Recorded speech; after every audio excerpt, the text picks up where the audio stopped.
विधियां बहुत महत्वपूर्ण प्रश्न है। ठीक है, राष्ट्रीय आय की गणना की टोटल 3 विधि है, आय विधि, व्यय विधि और मूल्य वर्धित विधि।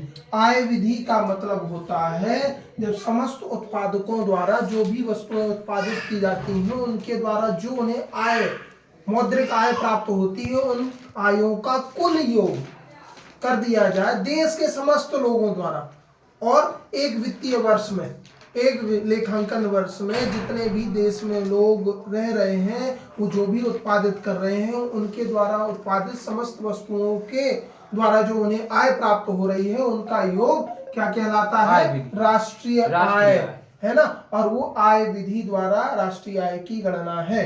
दूसरा प्रश्न है, दूसरी विधि है, दूसरी विधि है व्यय विधि। समस्त एक लेखांकन वर्ष में समस्त उपभोक्ताओं द्वारा जो भी उत्पादन के लिए जो व्यय किए जाते हैं या जो भी वस्तुओं और सेवाओं को प्राप्त करने के लिए देश के समस्त व्यक्तियों द्वारा, उपभोक्ताओं द्वारा जो व्यय किए जाते हैं उन व्ययों का योग राष्ट्रीय आय कहलाता है। और इसके द्वारा व्ययों के योग के द्वारा जब राष्ट्रीय आय की गणना की जाती है तो व्यय विधि गणना कहलाती है। ठीक है, अब तीसरी और इंपॉर्टेंट है मूल्य वर्धित विधि।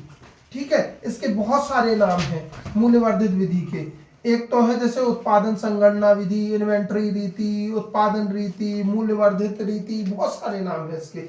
इसका सीधा सीधा सा अर्थ ये है कि वस्तुओं या सेवाओं के मूल्य में जो वृद्धि होती है उनके योग को हम राष्ट्रीय आय कहते हैं और इस विधि द्वारा गणना करना मूल्य वर्धित विधि कहलाता है। इसका एक उदाहरण समझना, मान लीजिए बेकरी में हमने आटा लिया, ठीक है, और आटे की कीमत है 5000 और आटे से हमने बनाई ब्रेड और ब्रेड को बेचा हमने 7000 रुपए में, बेचा है हमने कितने में? 7000 में। उसको खरीदा था हमने, जो आटा खरीदा था वो क्रय किया था मान लो 5000 में, बेचा तो इसमें कितनी वृद्धि हो गई? 2000 की। ये है मूल्य वृद्धि। उस आटे को हमने मैन्युफैक्चरिंग करते, इसमें कुछ खर्चा हुआ होगा, है ना, वो खर्चा नहीं, इसके बाद से कच्चे माल को जब उत्पादित माल में परिवर्तित किया जाता है इसके कारण जो मूल्य परिवर्तन होता है उसे मूल्य वर्धित वृद्धि कहा जाता है। मूल्य में वृद्धि होना किसमें? सिर्फ वस्तुओं नहीं, सेवाओं में भी।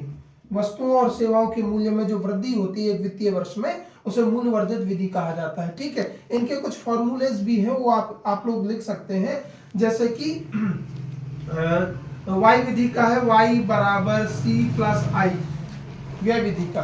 c का मतलब यहाँ पे कंजम्पशन है, उपभोग है, और यहाँ पे इन्वेस्टमेंट है, विनियोग है। इन दोनों का यदि जोड़ दिया जाए तो ये क्या कहलाएगा?